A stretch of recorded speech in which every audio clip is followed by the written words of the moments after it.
नमस्कार दोस्तों, स्वागत है आपका एक बार फिर से बीएससी फाइनल ईयर की केमिस्ट्री क्लासेज में। आज हम बात करने वाले हैं स्पेक्ट्रोस्कोपी में बंधी और विपरीत बंधी कक्षकों के लिए स्थितिज ऊर्जा कंसेप्ट। ठीक है, क्या बंधी और विपरीत बंधी कक्षकों के लिए स्थितिज ऊर्जा कंसेप्ट।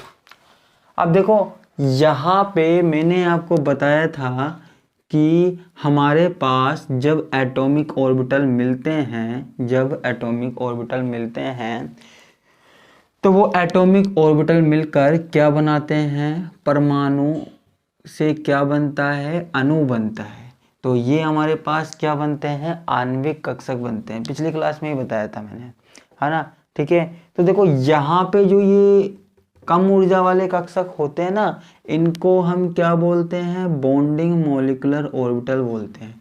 क्या बोलते हैं, बॉन्डिंग मॉलिक्यूलर ऑर्बिटल। और ये जो ज़्यादा ऊर्जा वाले होते हैं इनको हम बोलते हैं एंटी बॉन्डिंग मॉलिक्यूलर ऑर्बिटल या विपरीत बंधी आणविक कक्षक।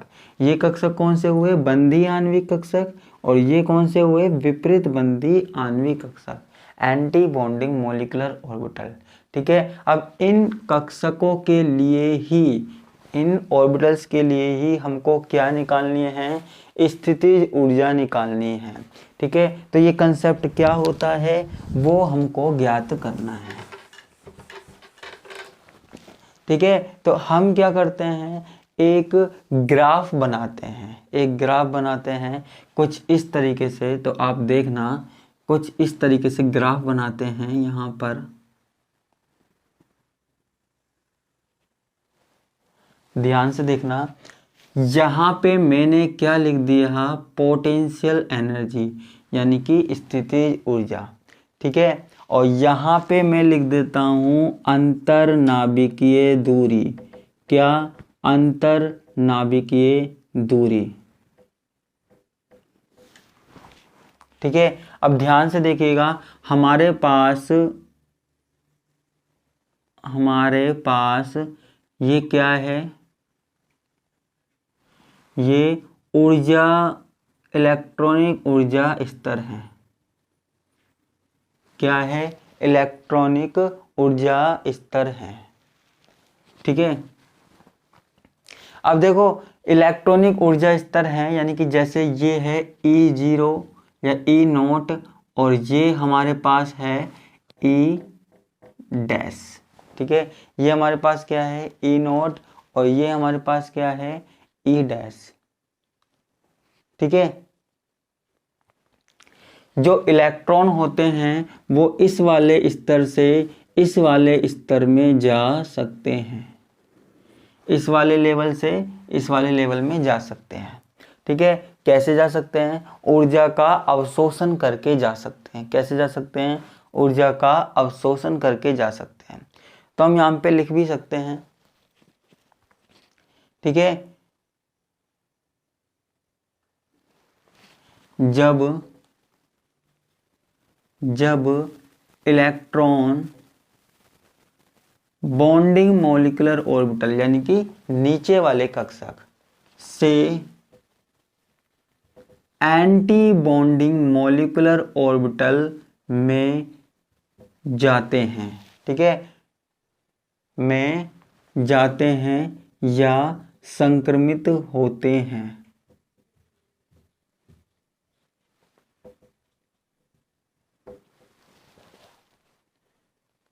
ठीक है, तो इसका मतलब क्या होता है, तो इसका मतलब यह है कि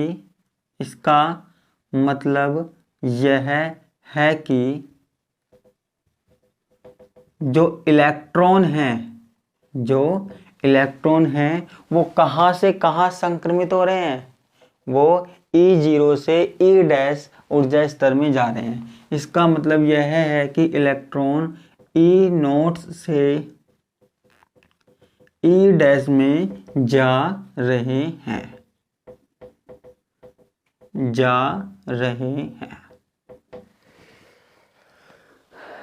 ठीक है, अब देखो हमने क्या किया, अब हम एक चीज और बताते हैं। देखो मैंने आपको बताया था कि कई ऊर्जा स्तर होते हैं, जैसे इलेक्ट्रॉनिक ऊर्जा स्तर होता है, घूर्णन होता है ना, और कंपन होता है। कई प्रकार के अलग अलग ऊर्जा स्तर होते हैं। तो देखो ऊर्जा स्तर, ये इलेक्ट्रॉनिक ऊर्जा स्तर क्या है ना, इसके अंदर ही हमारे पास क्या होते हैं, कंपन ऊर्जा स्तर होते हैं। कंपन ऊर्जा स्तर होते हैं जिनको मैं लिखता हूँ वाइब्रेशन। तो V0, V1, V2, ठीक है। तो यहाँ पे मैं लिख देता हूँ V0, V1, V2 और V3, ठीक है। तो जो इलेक्ट्रॉन होते हैं ना वो यहाँ पे V0 से V0 में जा सकते हैं, V1 में जा सकते हैं। V का मतलब क्या है, कंपन, ठीक है। V का मतलब क्या है, कंपन, ठीक है। कंपन संक्रमण भी हो सकते हैं, घूर्णन भी संक्रमण भी हो सकते हैं। जो देखो घूर्णन होता है ना, घूर्णन वाली लाइनें यहाँ पे हम नहीं दिखा सकते, वो बहुत ज्यादा सूक्ष्म होती है। जो घूर्णन संरचनाएं होती है वो बहुत ज्यादा सूक्ष्म होती है, तो उसको हम यहाँ पे प्रदर्शित नहीं कर सकते, ध्यान रखना, ठीक है। तो यहाँ पे देखो, यहाँ आते हैं बॉन्डिंग मोलिकुलर ऑर्बिटल से एंटी बॉन्डिंग मोलिकुलर ऑर्बिटल में संक्रमित होते हैं। तो इसका मतलब यह है कि इलेक्ट्रॉन यहाँ से E0 से E' में जा रहे हैं, ठीक है। अब देखो हम जानते हैं कि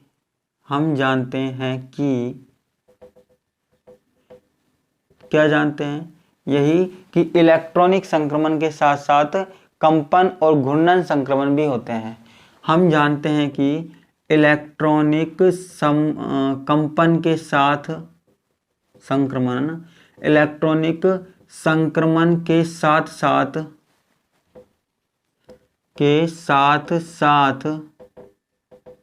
घूर्णन और कंपन संक्रमण भी होते हैं,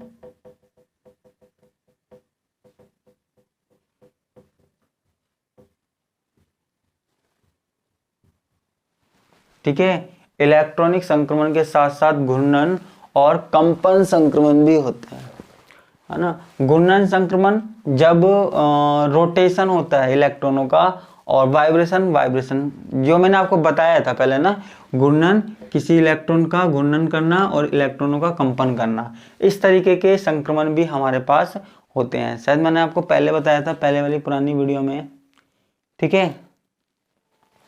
अब देखो ये जो इलेक्ट्रॉनिक स्पेक्ट्रा है, इसमें घूर्णन और कंपन संरचना की वो भी संरचनाएं भी आती हैं, ठीक है।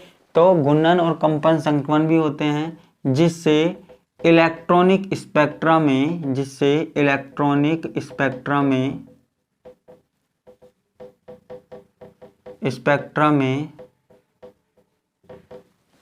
घूर्णन और कंपन संरचनाएं भी आती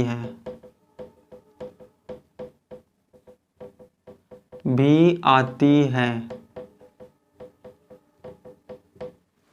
ठीक है। इलेक्ट्रॉनिक स्पेक्ट्रम में घूर्णन संरचनाएं भी आती है और कंपन संरचनाएं भी आती है, ठीक है। अब देखो हम जो भी अणु लिया है, हमने अणु जो भी लिया है, हम क्या करते हैं, जो भी हमने अणु लिया है हम क्या करते हैं, उसकी अंतरनाभिकीय दूरी और स्थितिज ऊर्जा में परिवर्तन, अणुओं की अंतरनाभिकीय दूरी और स्थितिज ऊर्जा में परिवर्तन को इस ग्राफ के द्वारा प्रदर्शित कर सकते हैं। वो हमको अब करना है, जो मेन चीज है, ठीक है। तो अब लिखेंगे कि अणु की अंतरनाभिकीय दूरी, अणु की अंतरनाभिकीय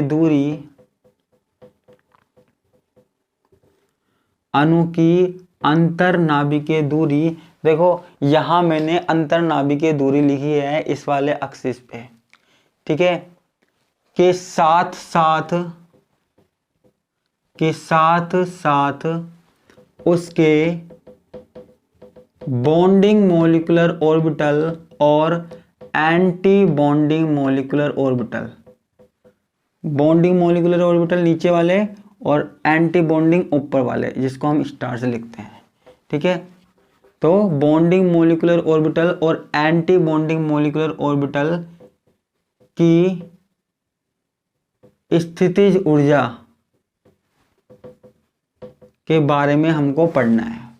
ठीक है, अणु की अंतर नाभिकीय दूरी के साथ साथ उसके बॉन्डिंग मोलिकुलर ऑर्बिटल और एंटी बॉन्डिंग मोलिकुलर ऑर्बिटल की स्थितिज ऊर्जा में परिवर्तन को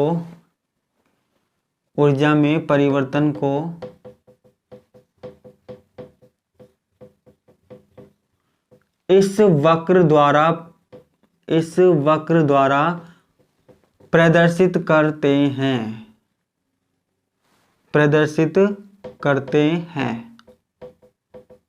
ठीक है, किस वक्र द्वारा? इस वक्र के द्वारा हम प्रदर्शित करते हैं। ठीक है, अब देखो इसमें क्या हुआ, मैं कुछ और बना देता हूं। यहां पे जैसे ये डायग्राम है, इसको मैंने नाम दे दिया ए।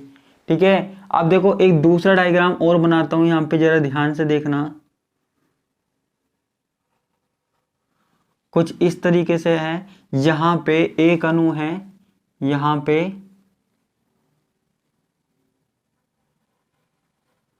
दूसरा अणु है।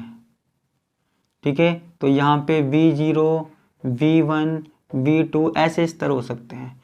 तो यहां से इलेक्ट्रॉन गया और यहां पे हमारे पास इलेक्ट्रॉन जाता है। कहाँ जाता है? यहां पे। ठीक है, तो ये हमारे पास क्या है? V0 dash, V1 dash, V2 dash, V3 dash. ठीक है, अब इस वाले डायग्राम को हमने नाम दे दिया बी। इस वाले डायग्राम और इस वाले डायग्राम में अंतर क्या है?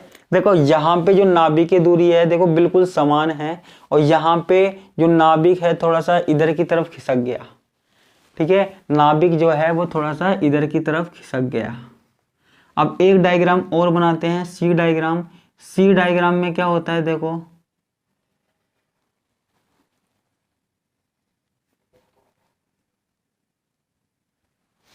सी डायग्राम में हम यहां पे ध्यान देना,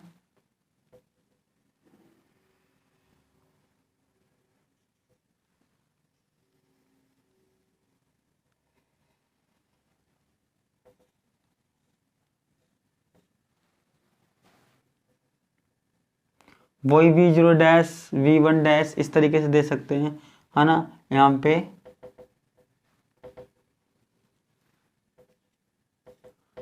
V0, V1, V2।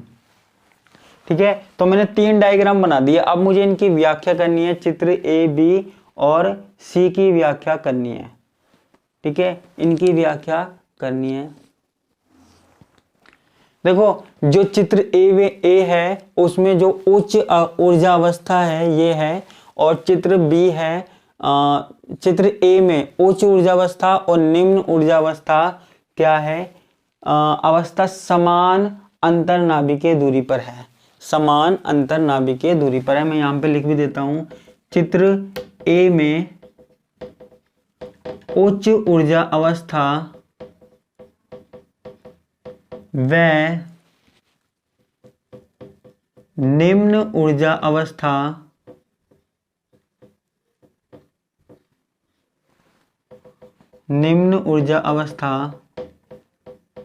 समान अंतर नाभिकीय दूरी पर है ना। जो ऊर्जा अवस्था है ना ये वाली और ये वाली समान अंतर नाभिकीय दूरी पर है। ठीक है, अब देखो जो चित्र बी है हमारे पास, चित्र नंबर क्या है? बी है। चित्र बी में क्या होता है? जो उच्च ऊर्जा अवस्था है और निम्न ऊर्जा अवस्था है, इनमें थोड़ा सा अंतर है, थोड़ी सी यहां खिसक गई। ठीक है, चित्र ए में तो क्या था? एक के ऊपर एक थी, समान अंतर नाभिकीय दूरी पर थी। चित्र बी में क्या हुआ? चित्र बी में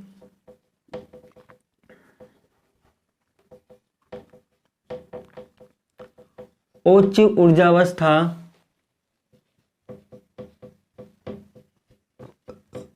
व निम्न ऊर्जा अवस्था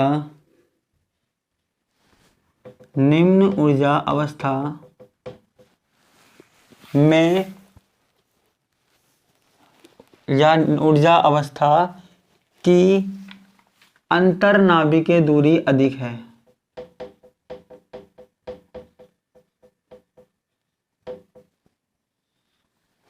अंतर्नाभिकीय दूरी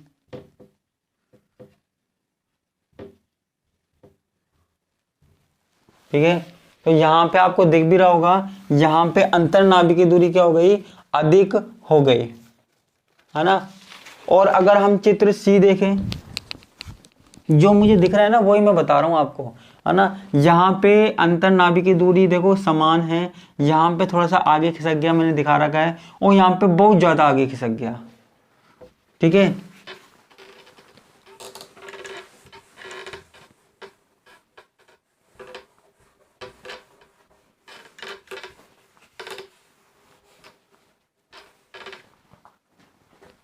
ठीक है, तो हम यहां पे लिख सकते हैं चित्र सी में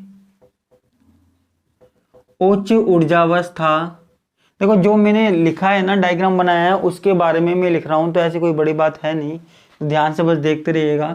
चित्र सी में उच्च ऊर्जा अवस्था व निम्न ऊर्जा अवस्था में अंतर्नाभिकीय दूरी अधिक है। अंतर्नाभिकीय दूरी अधिक है,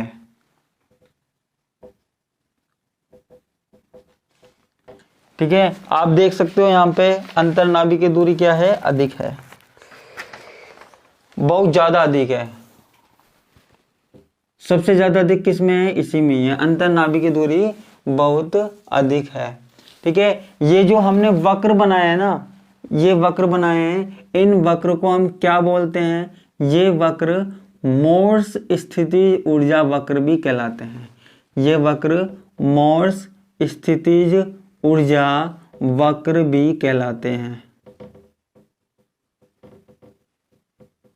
वक्र भी कहलाते हैं, ठीक है। मोर्स स्थिति ऊर्जा वक्र भी कहलाते हैं, ठीक है। जो हमको क्या दर्शाते हैं, जो अंतर्नाभिकीय दूरी के साथ साथ, जो अंतर्नाभिकीय दूरी के साथ, अंतर्नाभिकीय दूरी के साथ बॉन्डिंग मॉलिक्यूलर ऑर्बिटल व एंटी बॉन्डिंग मॉलिक्यूलर ऑर्बिटल, बंधी आणविक कक्षक और विपरीत बंधी आणविक कक्षक के स्थितिज ऊर्जा में परिवर्तन को दर्शाते हैं, के स्थितिज ऊर्जा में परिवर्तन को दर्शाते हैं, को दर्शाते हैं,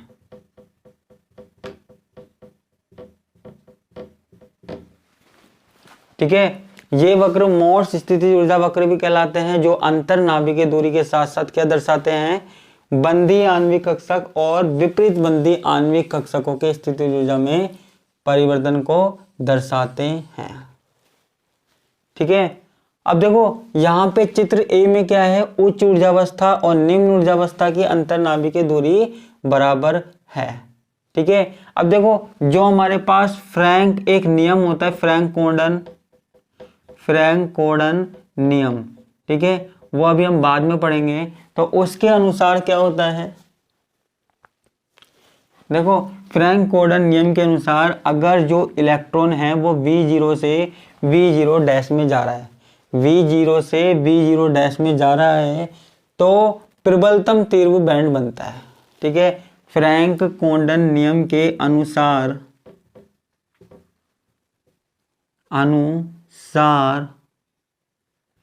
यदि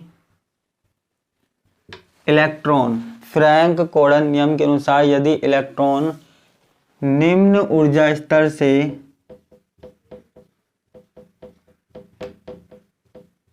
उच्च ऊर्जा स्तर में जाता है में जाता है, ठीक है। निम्न से कहाँ जा रहा है, उच्च ऊर्जा स्तर में जा रहा है, यानी कि V बराबर 0 से V डैश 0 में, है ना, जाता है तो प्रबलतम बैंड प्राप्त होता है, तो प्रबलतम बैंड प्राप्त होता है।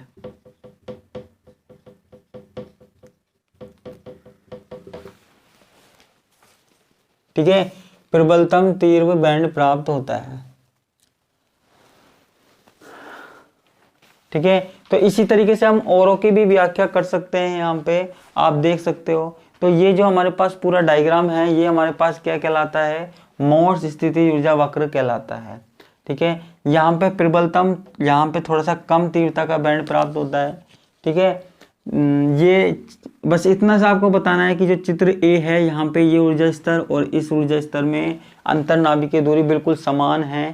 ठीक है, यहाँ पे थोड़ा सा ज़्यादा है और यहाँ पे बहुत ज़्यादा है। इसी तरीके से आप इसके बारे में बता सकते हो कि V0 से V1 डैश में जा रही है, V0 से V0 डैश में जा रही है, या V1 डैश में जा रही है। इस तरीके से हम एनर्जी लेवल्स को बता सकते हैं। ठीक है, तो ये इतना सा ही हमारे पास स्थिति ऊर्जा संकल्पना है, यानी कि हमको स्थिति ऊर्जा के बारे में बतानी है। ए वाली कंडीशन में भी बता सकते हैं, बी वाली में भी और सी वाली में भी। ठीक है, तो इस तरीके से हम सबकी व्याख्या कर सकते हैं। तो यहाँ पे सिर्फ इतना सा ही है, थोड़ा सा थियोरेटिकल पार्ट है, ये समझने की कोशिश कीजिएगा। थोड़ा सा ये थियोरेटिकल पार्ट है, तो इसमें थोड़ा सा रटने का है, थोड़ा सा समझने का है। अगर आप समझोगे तो आपकी बुक में ये टॉपिक था, इसलिए मैंने करवा दिया। ठीक है, और भी अच्छे अच्छे टॉपिक है, तो टेंशन मत लीजिएगा। ये थोड़ा सा थियोरेटिकल पार्ट है, इसको एक बार आराम से धीरे धीरे पढ़ने की कोशिश कीजिएगा नोट्स में से, और यहाँ से थोड़ा सा समझने की कोशिश कीजिएगा। वैसे तो इसमें समझाने वाला ज़्यादा कुछ है नहीं, लेकिन फिर भी अगर कुछ प्रॉब्लम आ जाए तो फिर आप बता सकते हो। ठीक है, बस ये वक्र बनाने हैं और इसके बारे में लिखना है, और कुछ नहीं करना। तो आज के लिए बस इतना ही, बाकी का हम देखेंगे नेक्स्ट क्लास में।